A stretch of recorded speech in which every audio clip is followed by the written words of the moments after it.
நீர் வரத்து எப்பொழுது வர இருக்கிறது, மேட்டூர் என்பதை குறித்து மேட்டூர் அணையிலிருந்து நமது செய்தியாளர், சேலம் செய்தியாளர் விஜயானந்த் இணைப்பில் இருக்கிறார். அதே போல் கல்லணையிலிருந்து நமது செய்தியாளர், திருச்சி செய்தியாளர் இளவரசன் நமது இணைப்பில் இருக்கிறார். அவர்கிட்ட நம்ம பேசலாம்.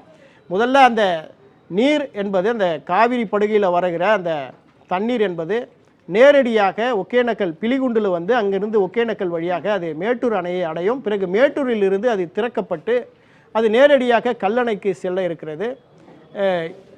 இப்படியாகத்தான் அந்த காவிரி ஆற்றினுடைய பயணம் இருக்க போகிறது. இந்த நிலைமையில் மேட்டூர் அணையில் இருக்கிற நமது செய்தியாளர், சேலம் செய்தியாளர், அவரிடத்தில் நாம் பேசலாம். வணக்கம்.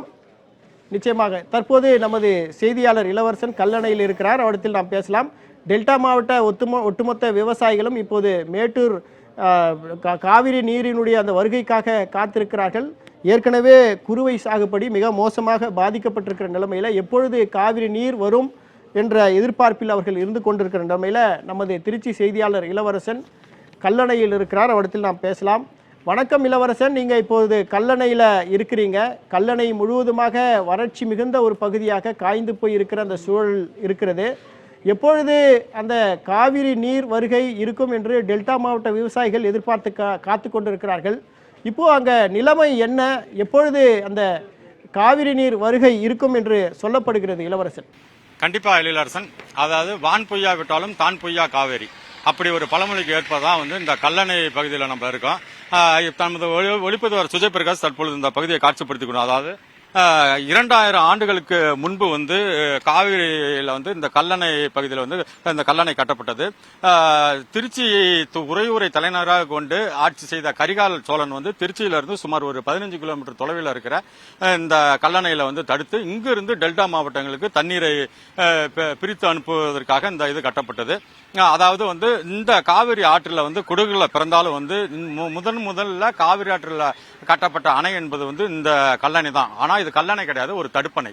இந்த தடுப்பணையிலிருந்து தான் தண்ணீரை பிரித்து டெல்டா மாவட்டங்களுக்கு செல்கிறது மற்றும் பல்வேறு பகுதிகளுக்கு செல்லும் நிலையில வந்து இந்த பகுதியில் வந்து ஆடிப்பெருக்கு விழா வந்து இன்று வெகு உற்சாகமாக காவிரி டெல்டா மாவட்டங்களில் காவிரி கொள்ளிடம் கரையோரங்களில் கொண்டாடப்பட்டு வருகிறது. ஆனால் கடந்த வருடம் இந்த பகுதியில் வந்து ஆயிரக்கணக்கான புதுமண தம்பதிகள், பொதுமக்கள் வந்து காவிரி தாயை வழிபட்டு சென்ற நிலையில வந்து தற்பொழுது கல்லணையில வந்து நான் நேரலையில் பார்த்து கொண்டிருக்கிறோம். கல்லணை முழுவதுமே வந்து தண்ணீரே இல்லாமல் வறண்டு கிடக்கும் அந்த காட்சியை நாம் காண முடிகிறது. இதற்கு காரணம் வந்து கர்நாடகாவிலிருந்து தண்ணீர் திறந்து விடப்படவில்லை. அதே சமயத்தில் வந்து காவிரிக்கு வந்து தமிழகத்திற்கு வர வேண்டிய தண்ணீரை வந்து ஒவ்வொரு மாதம் விட வேண்டிய தண்ணீரை விட்டிருந்தா கூட இன்னைக்கு காவிரி ஆற்றில் இந்த அளவுக்கு தண்ணீர் வந்திருக்கும். ஆனால் அந்த தண்ணீர் வரானால் இப்போது வறண்டு கிடைக்கிறது. இது வந்து இந்த கல்லணை பகுதியில் நாம் பார்த்து கொண்டிருக்கோம். இதே நிலைமை தான் முக்கம்பலையும் இருக்கு, அதே போல கீழணை பகுதியிலும் இருக்கு. இதை வந்து காவிரி ஆறு என்பது வந்து ஒரு டெல்டா மாவட்ட விவசாயிகளுக்கான ஒரு பிரச்சனை என்று மட்டும் நம்ம பார்க்க முடியாது. ஏனென்றால் காவிரி என்பது வந்து தமிழகத்தினுடைய ஒட்டுமொத்த நீர் ஆதார பிரச்சனை. குறிப்பாக டெல்டா மாவட்டங்களுக்கு வந்து இந்த விவசாயத்திற்கான ஒரு பிரச்சனையா இருந்தாலும் வந்து அதே சமயத்தில் சென்னை உள்ளிட்ட வறட்சியான பகுதியாக கூறப்படும் ராமநாதபுரம் மாவட்டம் உள்ளிட்ட பல்வேறு மாவட்டங்களுக்கு வந்து குடிநீர் ஆதாரமாக விளங்குகிறது. இந்த கல்லணையில இருந்தா இப்படியே கீழணை கங்கை கொண்ட சோழபுரம் பகுதியில் இருக்கிற கீழணைக்கு சென்று அதன் வழியாக வீராணம் ஏரிக்கு சென்று வீராணம் ஏரியிலிருந்து சென்னைக்கும் இந்த குடிநீர் வழங்கப்படுகிறது. இப்படி விவசாயத்திற்கும் குடிநீருக்கும் மிக முக்கிய நீர் ஆதாரமாக விளங்கும் இந்த நிலையில வந்து இந்த கல்லணையில அந்த ஆடிப்பெருக்கு விழா மற்றும் இந்த பகுதியில் என்ன பிரச்சனைங்கிற சொல்றதுக்கு விவசாய சங்க நிர்வாகிகள் நம்மளோட இணைந்திருக்காங்க. அந்த வகையில வந்து கல்லணை கால்வாய் கூட்டமைப்பினுடைய தலைவர் மாரியப்பன் அவர்கள் நம்முடன் இணைந்திருக்கிறார். அவரிடம் கேட்போம். ஐயா வணக்கம். இந்த கல்லணை பகுதியில்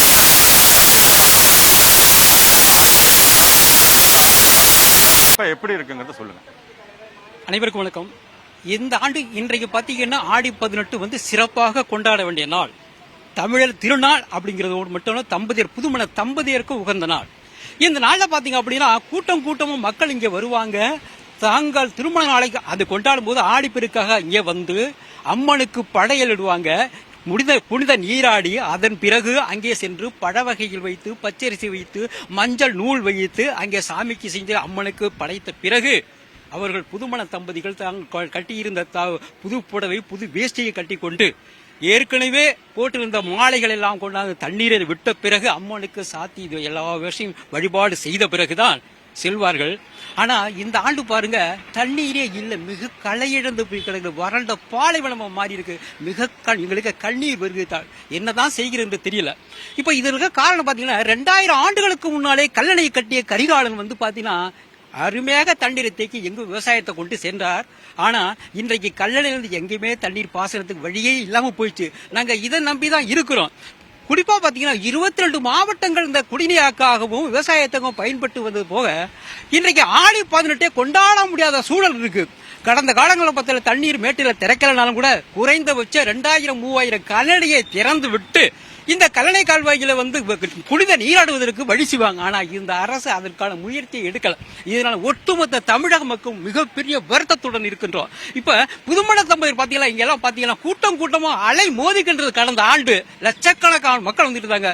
இன்னைக்கு களை இழந்து போய் காக்கணும், இங்க தண்ணீர் இல்ல. இப்ப இந்த சூழல்ல யாருக்கிட்ட நாங்க முறையிடுவோம்? காவிரி ஆற்றுக்கு அதே கண்ணீர் விட்டு அழுது கொண்டிருக்குது. நான் கடந்த ஆண்டு தண்ணீரை சுமந்து கொண்டு லட்சக்கணக்கான தண்ணீரை சுமந்து கொண்டு குடிநீருக்கும் விவசாய பயன்படுத்தினே, இன்றைக்கு நானே காய்ந்து கொண்டிருக்கிறேன், அது கண்ணீர் வடிக்கின்றது. நாங்களும் அதை பார்த்து கண்ணீர் வடித்துக் கொண்டிருக்கிறோம். இந்த நிலைமை இனி வரக்கூடாது. ஒவ்வொரு ஆண்டும் இனிமேல் ஆடி 18க்காவது அரசு எந்த அரசாக இருந்தாலும் தண்ணீரை பெற்றுக் கொடுக்க வேண்டும். அப்படி பெற்றுக் கொடுத்தால்தான் இந்த 18ஆம் பெருக்கு சிறப்பாக கொண்டாடப்படும் என்பதை தெரிவித்துக் கொள்கிறேன். மிக்க நன்றி. அதே போல வந்து மற்றும் ஒரு விவசாய சங்க நிர்வாகி நம்ம இருக்கோம். அதுக்கு முன்னே வந்து அதாவது இவர் சொன்னது போல காவிரி டெல்டா மாவட்டத்தில் சுமார் ஒரு 3 லட்சத்துக்கும் மேற்பட்ட விவசாயிகள் வந்து இந்த காவிரி ஆற்றில் வர நீரை நம்பி விவசாயத்தில் ஈடுபடுறாங்க. அது மட்டும் இல்லாம அந்த விவசாயத்துக்கான கூலி தொழிலாளர்கள் லட்சக்கணக்கான கூலி தொழிலாளர்கள் இவங்க அனைவருமே இப்ப விவசாயம் செய்ய முடியாம அந்த கூலி தொழில் இல்லாம மிகப்பெரிய கவலைக்கு இருக்கிற தமிழக அரசு என்ன நடவடிக்கை எடுக்க வேண்டும், இந்த டெல்டா மாவட்ட விவசாயிகளுடைய கருத்து என்ன என்பது கூறுவதற்காக நம்மிடையே வந்து காவிரி டெல்டா விவசாயிகள் பாதுகாப்பு சங்கத்தின் நிறுவன தலைவர் தர்ம சாமிநாதன் நம்முடன் இருந்திருக்கா. அவரிடம் சில கேள்வி. ஐயா, தமிழக அரசு வந்து இப்ப தண்ணீர் திறந்து விடலங்கிறது ஒரு சொல்றோம், ஆனா தண்ணி அங்க இல்ல.